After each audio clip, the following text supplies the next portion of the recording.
fiainana.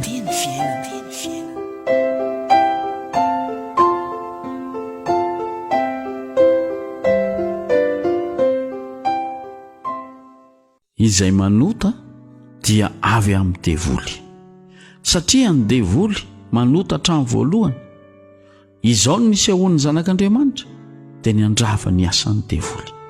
Amen. Jaona voalohany toko 7 ny 9 mazava ny ery havany, tsy misy anampiana intsony zany tenin'ny apôstôly Jaona zany. Tsy misy olona manotaka hiteny hoe avy amin'Andriamanitra aho.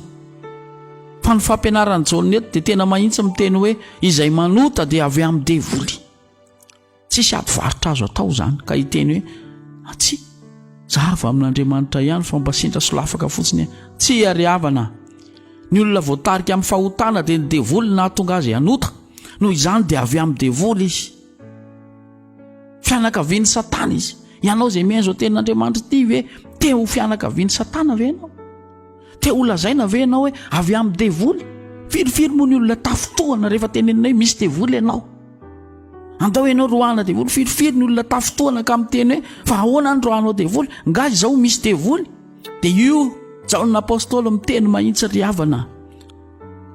Ny olona milona amin'ny fahotana, ny olona tsy mieritreritra ny andeha amin'ny lalàna marina fa dia ny anota foana mamaika azy isan'andro avy amin'ny Satana. Tsy izao no miteny an'izany.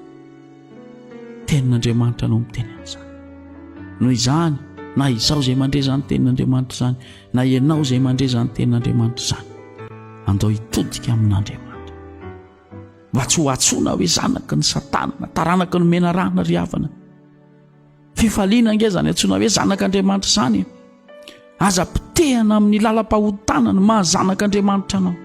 Efa natsoin'Andriamanitra indray tsika hoe zanako ianao, izao no niteraka anao androany tamin'ny batisa. Dia izao aza manaiky ho ateraka Satana, aza manaiky ho zanaky ny devoly, aza manaiky ho hiraky ny devoly itsony. Lavo ny fahotana izay tonga ao anatrehanao. Hoy ny tenin'ny Tompo hoe raha misy tahanaraka dia aoka izy andany tenany, io sitrapony nofontsika eo anie. Io le tena mila toerina. Ampiasain'ny Satana mafy ny nofontsika mba hitarihan'ny Satana antsika hoany amin'ny lalan-dratsy. Androany ary mijoroa amin'ny mahazanak'Andriamanitra fa izay naterak'Andriamanitra dia ianao zany dia tsy manota. Zany lazain'ny tenin'Andriamanitra eto.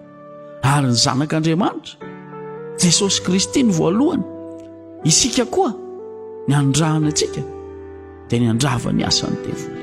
Meteza ho mpandrava ry havana, ho mpandrava ny asan'ny devoly sy ny firongony rehetra, fa aza manaiky ho namany ka hanorina ny fanjakan'ny devoly eto an-tany. Ameteza ho mpandrava, mpandrodana, mpanimba, mpanjera. Izany nandrahany ahy, izany nandrahany ianao manomboka amin'ity androany ity. Raha manantona anao Satana dia mitenena aminy hoe miala faingana ianao Satana fa any avariana rehetrafo, toerana misy anao izao dia zanak'Andriamanitra any Jesosy ao. Amen.